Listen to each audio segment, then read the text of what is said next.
Coming to my panelists here who have joined me here. Jay, we have Jay with us. Jay Miller is the head of America's market, and he has over 30 plus years of experience on telling stories related to brand, marketing, design, and digital solutions. And he believes that curiosity is extremely important as a trait for everyone to uphold and hold for life. I think it is something that we learned even today from the morning sessions as well. I have Anita Lakshmipati with me. She has over 24 years of experience in various engineering and IT companies. Anita has accomplished several digital transformational projects in diverse markets like healthcare, insurance, and telecom. Another trait that I learned about Anita is that she's a trained classical Bharatanatyam dancer, and she's also somebody who's very passionate about diversity related topics, and she's also the chairperson of iLead here in India level. We have Vinu with us. He's the HR lead for Tietoevry Create India, and he has over 30 plus years of experience in multiple leadership positions, and he's been with companies like Infosys. He's an engineer and also holds an MBA. He's someone who's been extremely motivating to all of us, in fact, about anything DEI, and he in fact talks about propelling innovation through DEI very often. I'll just introduce Andrea for a quick bit. Andrea Adamet is the head of people and culture for Tietoevry Create. She has over 15 plus years of experience in holding international HR roles, and has worked previously with companies like Alcatel-Lucent, Accenture, and Visma. She lives in Romania, and she has a daughter, and her cat is very dear to her. That's all I know about Andrea. And what I understood from how Andrea comes across is she's very passionate about DEI, and she loves sports and also enjoys gardening as well. That's a little bit of Andrea for all of you. Just a little introduction about me. A lot of you know me, but for those who have joined us virtually, I am the diversity lead for Tietoevry Create, and I made it my mission to ensure that we just not speak about diversity and inclusion, but we understand the various nuances that diversity inclusion can actually bring in, the advantages of actually talking about diversity and inclusion, and in an open forum like this, and many more forums to come, I'm sure.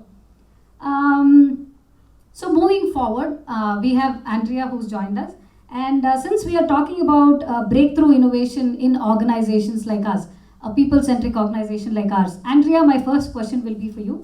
What essentially do you think drives innovation in a people-centric organization like ours, Andrea? Over to you. Thank you, Mala. Thanks for the question.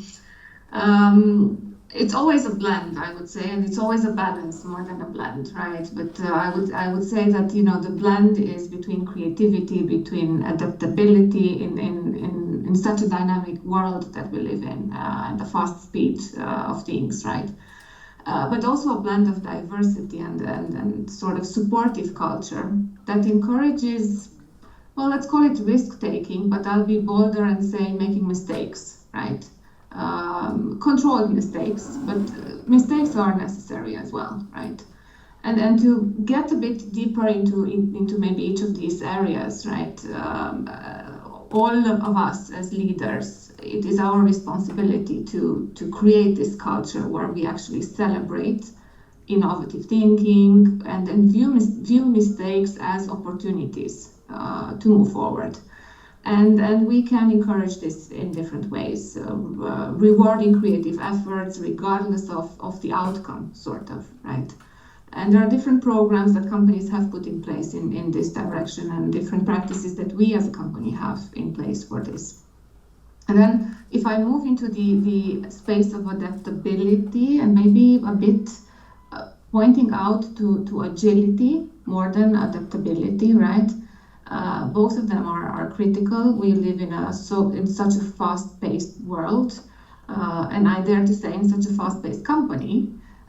So we need to be agile in everything that we do, and we need to provide our employees the tools and the knowledge and the trainings that they need to sort of quickly respond to changes when necessary. Of course, we can mention here, learning opportunities, but also access to technology, and fostering this sort of mindset of lifelong learning. Then I cannot not mention being mindful of diversity in everything, and the palette here is quite wide. Background, education, personal aspiration, professional aspirations. And as you say, Mala, right, that diversity should not be just a buzzword in this space, right, especially in the space of innovation. Our employees come from different backgrounds, with different educational aspiration, with different professional aspiration, with different perspectives. So being very mindful of this diversity, we can create teams that actually leverage this very, very wide experiences to solve problems in a unique way. And I must refer here to a personal experience. So, and I say that, I'm the lousiest software developer ever. I have a degree in computer science, and the only coding that I've done in my life was for a project early in my career, in my HR career, actually a tool that was comparing data, cross-checking data from two different HR systems, right? And I did that because back in my teenager years, I had to do some cross-checking and some data analysis for my mother, which I was doing that completely manual, and I hated that from the bottom of my heart. And I said, I swear to myself at that time, if I were ever to be asked to do that at my job, I would find a way out of it. So here I am, a junior HR professional with a background and a degree in computer science, hating completely the task that I was given, and making a choice and discussing with my manager, hey, let me do this in a different way. Let me try to come up with a little tool that would do that in an automatic way. Very simple, example, but what were the chances of that blend of background, education, sort of motivation, and here it was, right? So this is the way we should look at it. I would say there is an opportunity in each of our employees to drive innovation in their space of responsibility. Yeah. Thank you for those inputs, Andrea. Very well put, in fact. I think we are facing a little bit of a lag here, but in the screen that we see here, Andrea is still talking. So, the other thing that I wanted to just talk about is that while we are encouraging innovation and we are talking about innovation here, what are the capabilities that leaders, as you, Andrea, do you think that they should uphold?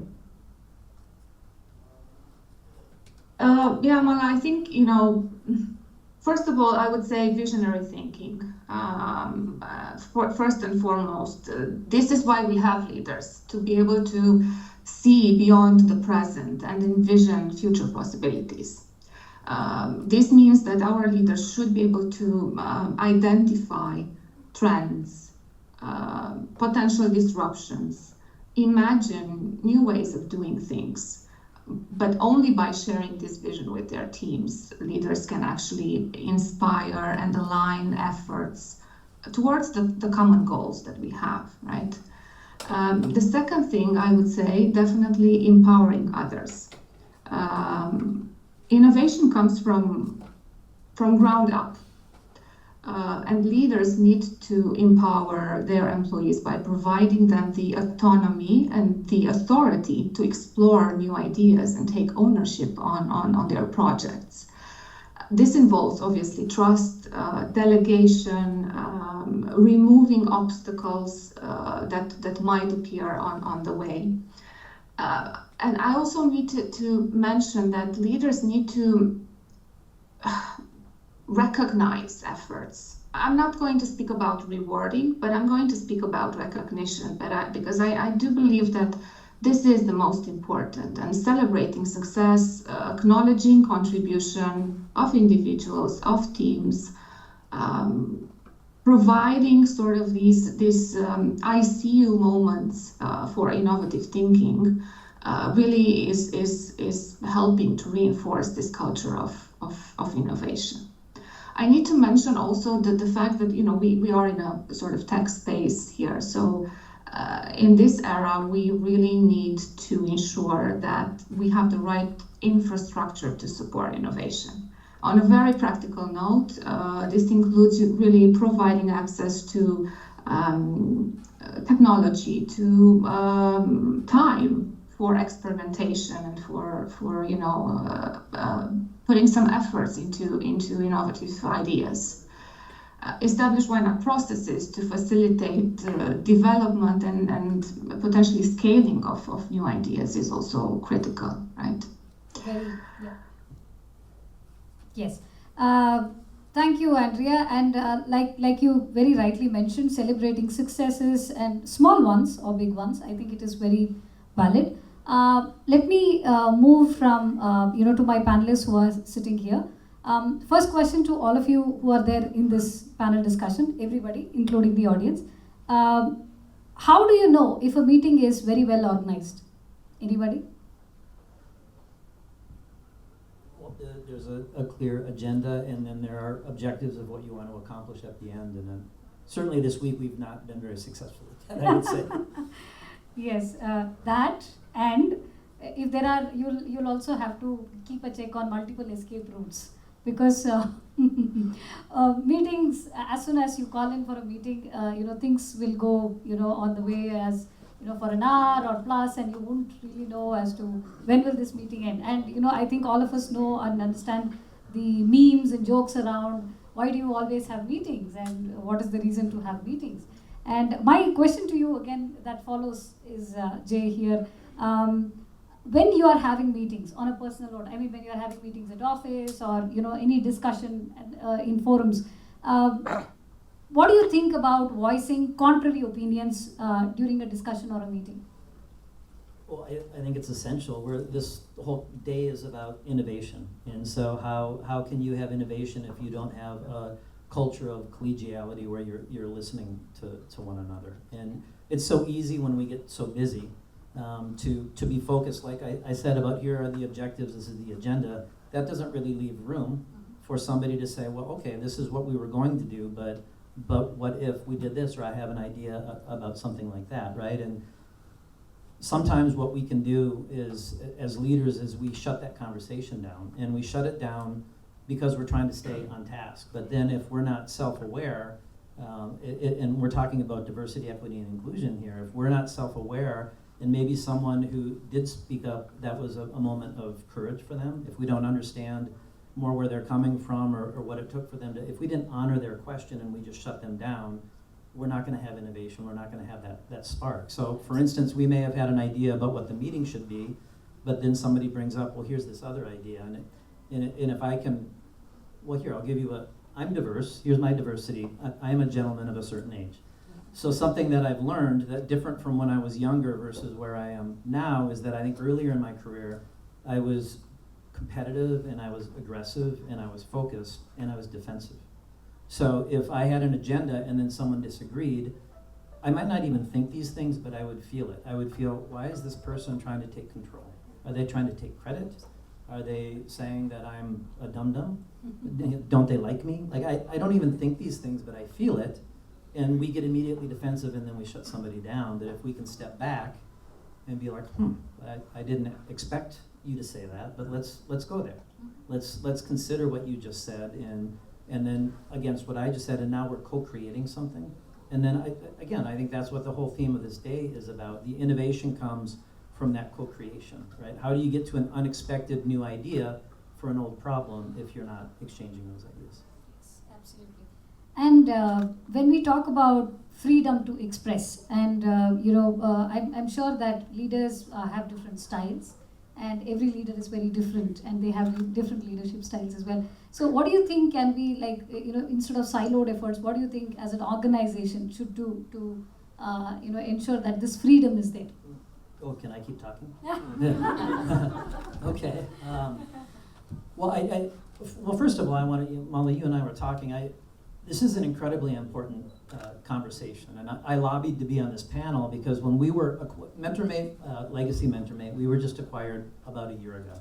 And when we first met with Tietoevry Create, we talked a lot about diversity, equity, and inclusion. That it's important to our staff. It's important for someone like me in terms of legacy, and it's also just it's good business, right? I mean, what Andrea was saying about reflecting the diversity and understanding who our staff is, but it's also our global clients. Now that we are working with people around the world, we have age ranges, we have ethnic ranges, we have different religious backgrounds, we have different sexual orientations. And so when we're working with our clients, if in just like, well, we don't have Andrea from the past anymore, that was kind of distracting. But when you look at a screen, and if our clients are engaging with us and they see our team and it doesn't reflect who they are, again, it's bad business. I'm kind of going on a tangent here, but even in this room, I maybe there's 40 people here. I wish that everyone was here. This should be a primary topic, and we've gone through a lot of reorganization lately. And Andrea, you and I have talked a little bit about this, but I don't think that we talk about diversity, equity, and inclusion enough in terms of it being, well, good for business because that's why we're here, but it's also just the right thing to do. And when our staff sees that we're committed to doing the right thing because it is the right thing, that's good for our culture. And then, again, back to innovation. That's where that innovation comes from. Ideas that I may not consider because of who I am in my station in life, but somebody else in another part of the world who's living in a different lifestyle, they're going to have a different perspective. It's like what Denny and team do from a human-centered design standpoint. We need to look at our organization in that same way. Absolutely. Thank you, Jay. I wish I had 40 more minutes. Wonderful inputs there, and then a lot to learn, frankly. Let's move on to Anita. Anita, you have been the chairperson for iLead, and we have been a team for as long as I can remember. But more so, I want to understand, like how we keep speaking in our discussions very often. Intention is everything. It starts with an intention. And that is how iLead, it formed because of an intention, a good one. And do you have any success stories, Anita, that you can probably share with us, where you can actually speak about it with some valid examples? Yes, oh, definitely. The journey goes back like this, right? We formed a committee itself called an iLead, where we had a diverse group of leaders coming in. We had representation from market. We had representation from L&D. We had technology leaders coming in.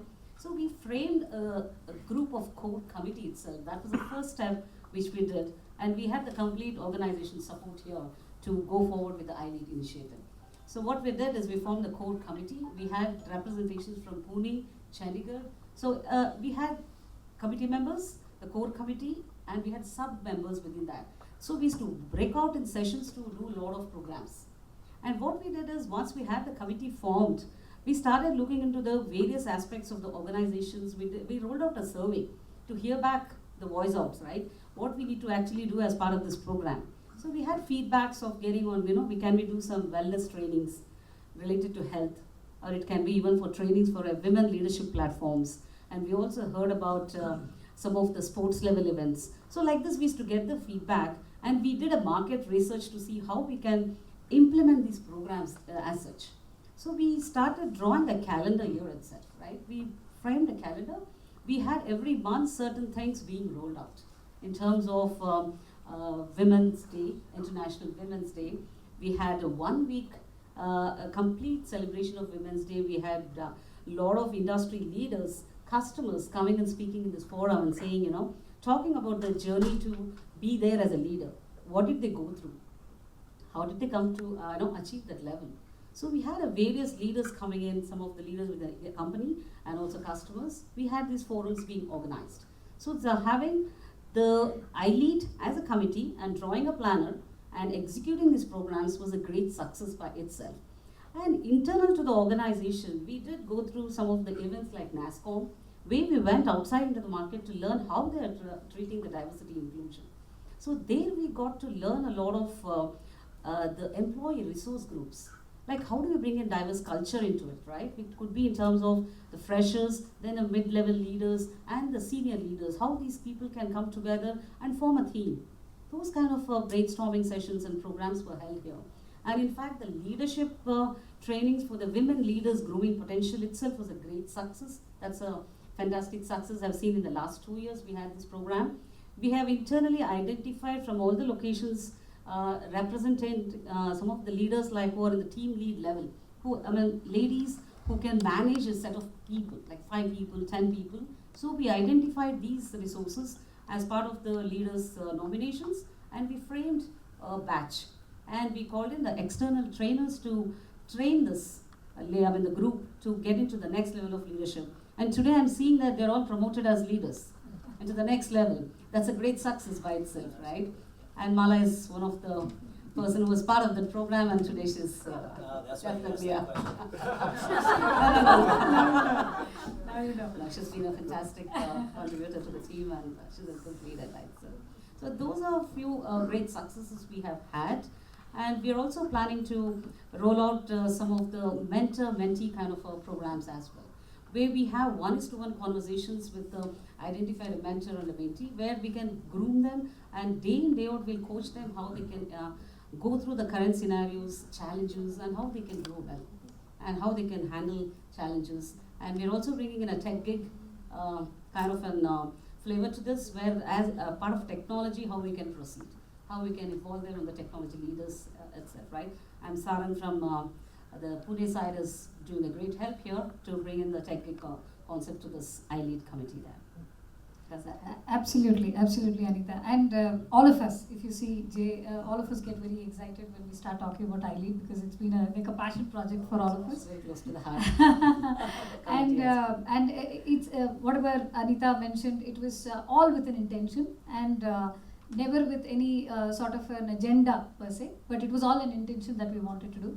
And like Anita was mentioning, there was a lot of things that has happened, and then a lot of successful things, in fact. And we have had encouragement from all our leaders. Frankly, it could be as small as let's all get together and then celebrate Women's Day. And they said, why do we do it for a day? Why not for a week? Let's do it for a week. We have to celebrate women all the time. So that is the kind of encouragement we got. But moving on from iLead, Vinu, the next question. I want to take a step back here, Vinu, and I want to talk about the recent sustainability pledge that was announced. It says 49 to 49 female to male employee split over time, and 30% of underrepresented gender in senior leadership positions by 2030. How do you propose we start working on this to propel innovation at workplace? Yeah, so the disadvantage of being the last speaker is that all the good points are already taken. But yeah, let me make an attempt, right? So sustainability is at the core for any organization, right? Because it's required for longevity. Now, if you are building an organization that has to last for 50 years, 150 years, right? And you want to leave a legacy behind, sustainability is at the core. And there are various aspects of sustainability, and gender diversity is one of them, right? And we have taken the first step in terms of making a pledge. All of us in this room made that pledge, and we will stick to that. Now, if you really look at it, all of us have heard people say right from our childhood that necessity is the mother of invention, right? But in the same breath, I can say that diversity is the playground for innovation, right? And diversity is also the mother of creativity. And all of you would agree that when people from multiple or people with multiple experience, right, and multiple gender or multiple background, multiple experiences, right, when they come together, the outcome is much more innovative, right? And that helps us in building products and services which are very useful for our customers as well. Now, if you look at, there are many instances where when we have done innovation but may not be looking at diversity in the complete scheme of things, things have failed. So, for instance, during COVID times, right, one of the major issues that we were facing was the PPEs, right, the kits that people were wearing were not suited for kids, right? Because when it was being brainstormed, it was not thought through. It was meant for a Because there was a blueprint which says that this is the size of the PPE and it's meant for a adult, right? So we struggled a lot. Similarly, if you look at this facial recognition, right, when the software was first introduced, if you look at the kind of error that was happening, the percentage of error was very high for people with color, right? Again, we are not thinking about diversity when the innovation was happening, right?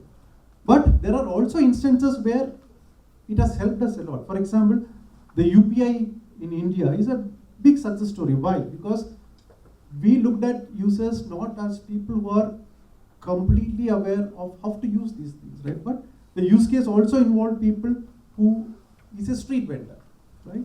So that helped us in reaching that marks. So to that extent, diversity, gender diversity and diversity in all forms is really required for building an organization which is sustainable. And our commitment to that was demonstrated, as you rightly said, when Tietoevry India was ranked number 5 in the best companies for women to work for. And keep in mind that India is a large IT setup, right? We have tens of thousands of companies, right? And in that, being 5 is a great achievement, right? And it's a strong message that we are giving to all the stakeholders. Similarly, we were also ranked top 25 in the most safest place to work for women. Again, another statement, right? So my response to you is that our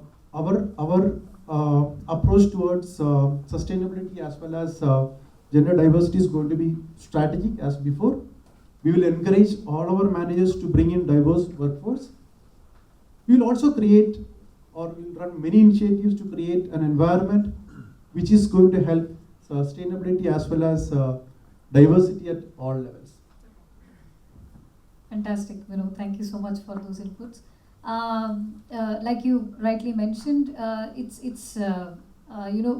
we have already kind of put it in practice here in India level at least.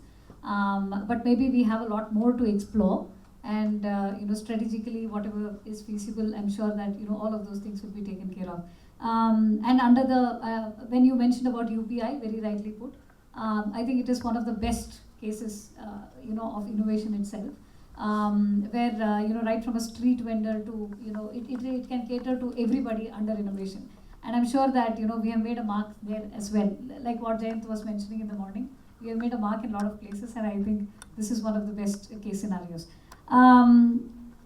Moving a little forward, like I say, like all of you mentioned very rightly, diversity is something that all of us are speaking about. It is something that all of us have agreed that it is very important, it is very valid, it can bring in a lot of innovation at workplaces.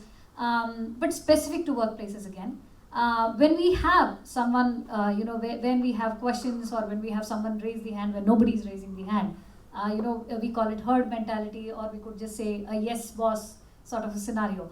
How do you move from a culture? Vinu, I would like to start with you. How would you move from a yes but to a yes and culture, Vinu? Yeah. Interesting question. So let me get to some academics first. Okay? Now there are two types of diversity. Okay, one is the inherent diversity, right? In the sense, the traits that we have from our birth in terms of our gender, our ethnicity, or any of those kinds, right? And the second one is the acquired diversity, right? That you acquire through experiences. Right? You see people and you interact with people, you see instances, you gather information, right? And you process it, and then it becomes an acquired diversity. Now for an organization, both are important. Right? Now, while we encourage our managers to bring in diverse workforce, many of them come in with their inherent diversity. We need to create an environment where we can help people build that acquired diversity as well, right? So that will help us in answering some of the questions that you said. Now, if you ask me, personally, it is not about yes but or yes and. Right? It's about how constructive that feedback is, or how constructive is that conversation, right? Now, many times what happens is when you have a diverse workforce, they will challenge status quo. Definitely they will challenge. And in the process of challenging, right, your innovation process becomes more constructive, right? And the products that come out of that process is much more diverse. And when you have a diverse product, then you can actually cater to a diverse range of customers. At the end of the day, customers are also diverse, right?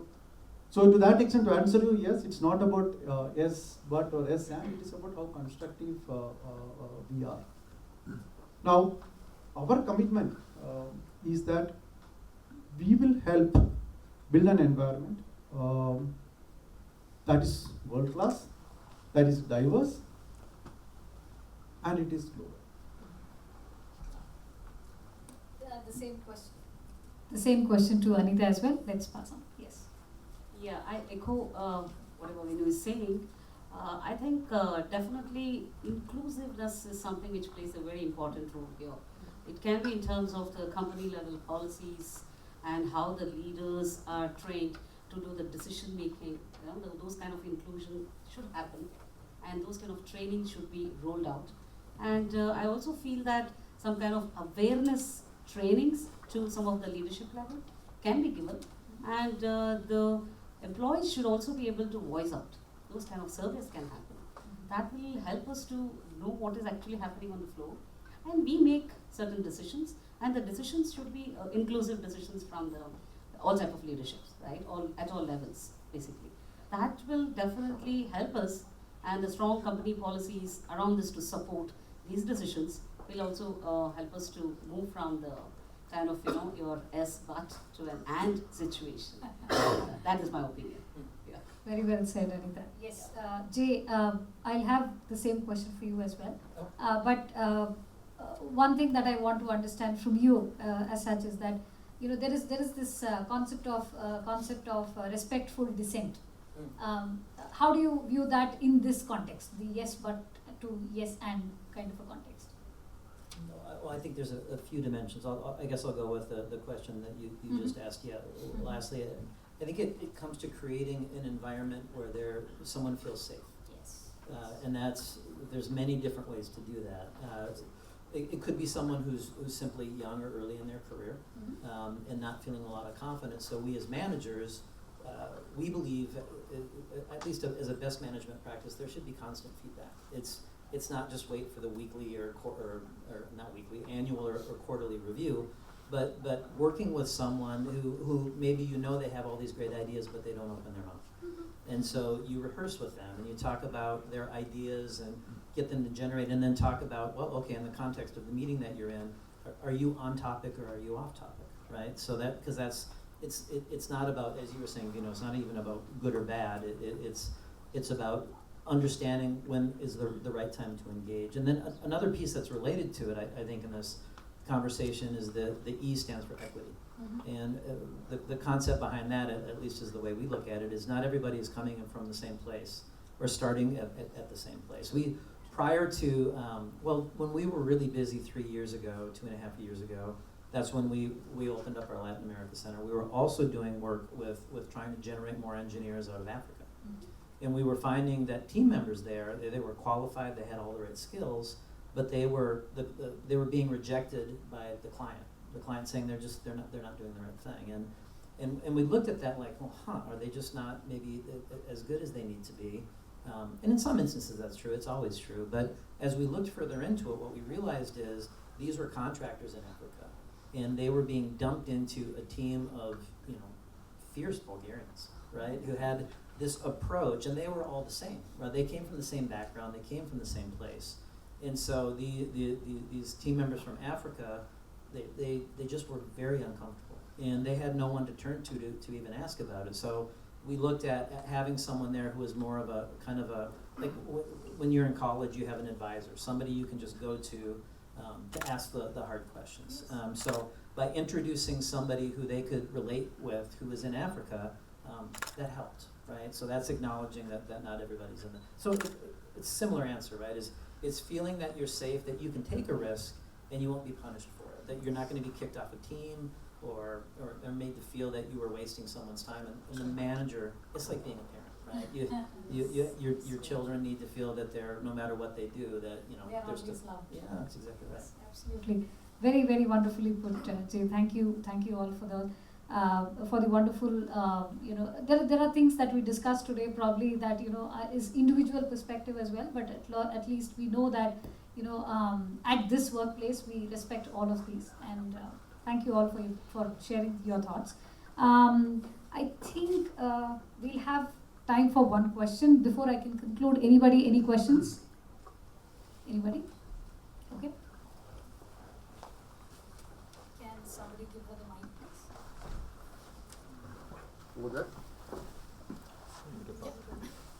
Thank you, sir. Thank you so much.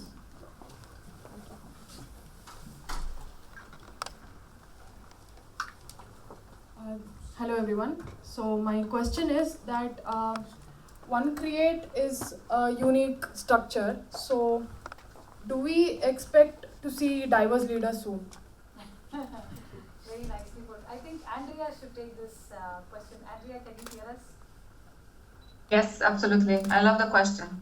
And I think it's been one of the questions in the last months, right?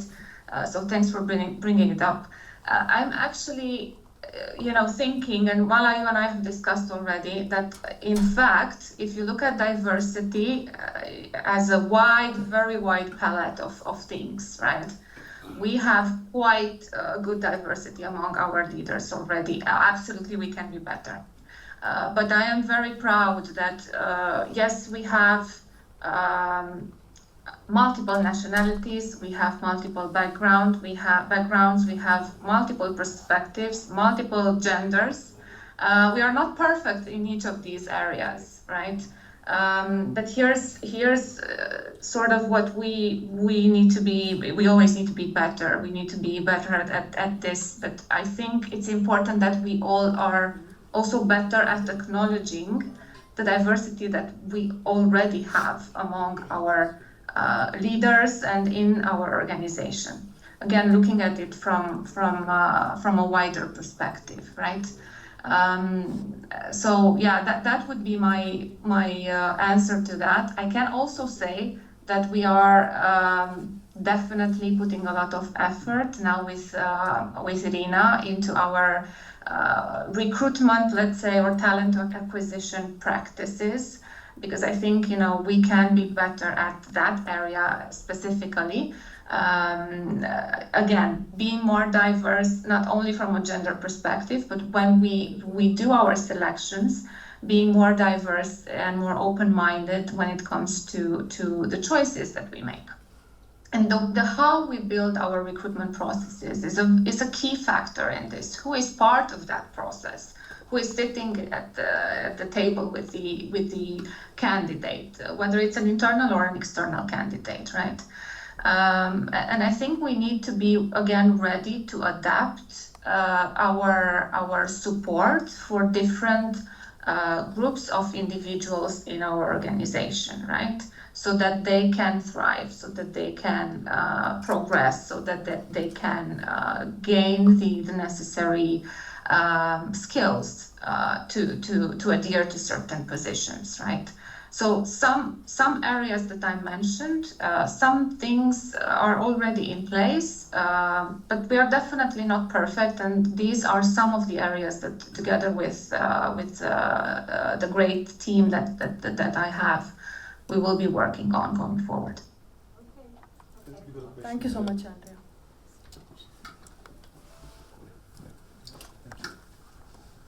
Okay, thanks. Yes, great question, by the way. I have been in the privileged position to actually making decisions, selections on, selecting leaders and so on over time. I know for a fact that there has been a genuine effort in this, to actually try to get the balance right, especially women, female, male.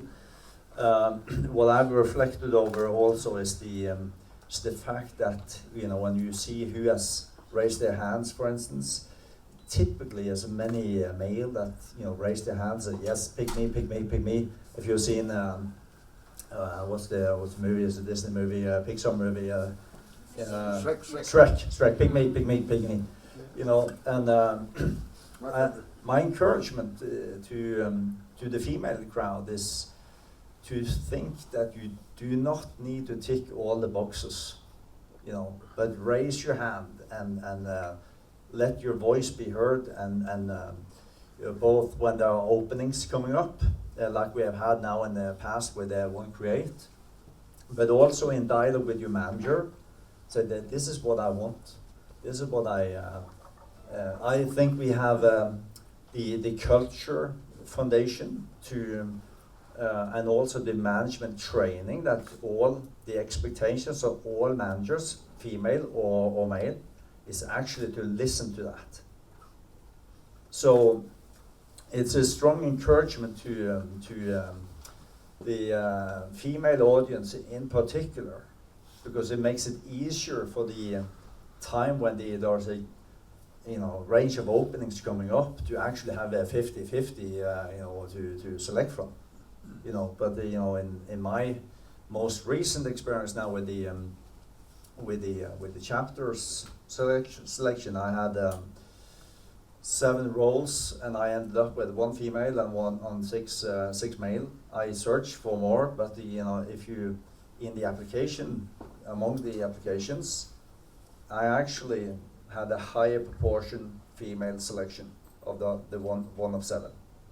So I need to get more. We all need to get more application, more hands in the in the air. Then I think we can progress much faster. So we don't sit there in 3 years' time and say, yeah, we have an okay-ish. I think we should be great. To move to 49, we need to do something on the, this is what I want to be doing. Well, let your voice be heard. That's my encouragement. And not only in the one-to-one talk you have, but over lunch, when you meet the manager and say, well, actually, Lars, I would like to get into management in one way. How could I do that? Just pat them on the back and give it a shot. I feel we have the culture to actually listen to that. At least I know I pay attention to that right away, and I like it. When people are just approaching and say, and sometimes I cannot do anything about it, but I remember quite well. So next time around, say, wow, let's think about and so on. So that's my long answer to the yeah.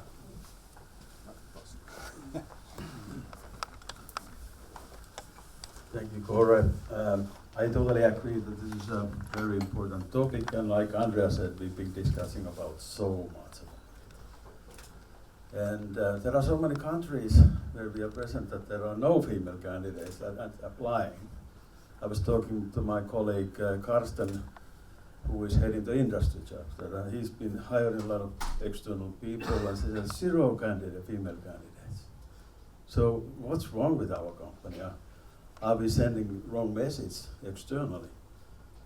We need to work on that external story that, even though we internally feel that this is a very safe place, get some awards here in India, but it's not everywhere. So that's one of the issues.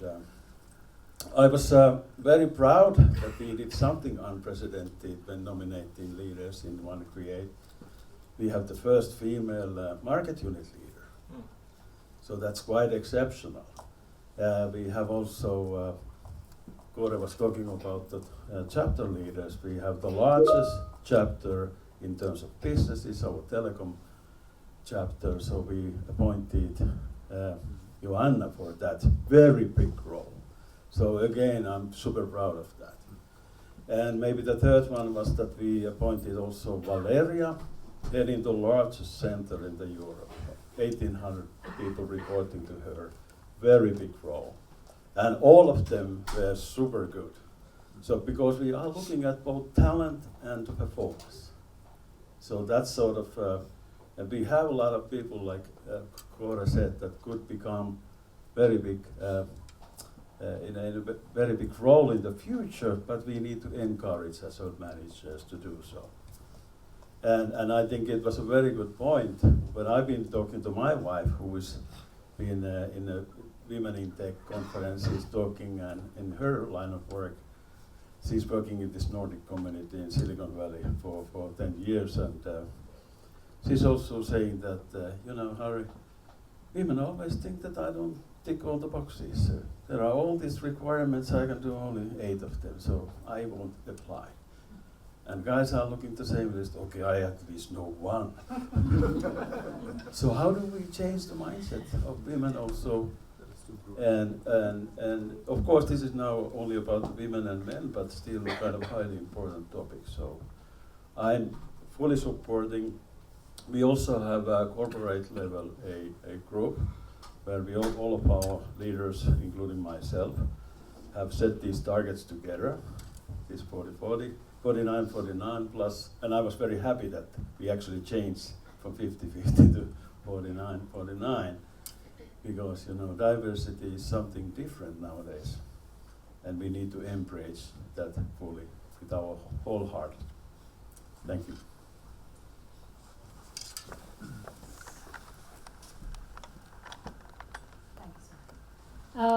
With that, I would like to conclude the panel. Thank you, Corey, and thank you, Harry, for those inputs, and Andrea, who's joined us virtually as well. Thank you all for your time, Vinu, Jay, and Anita.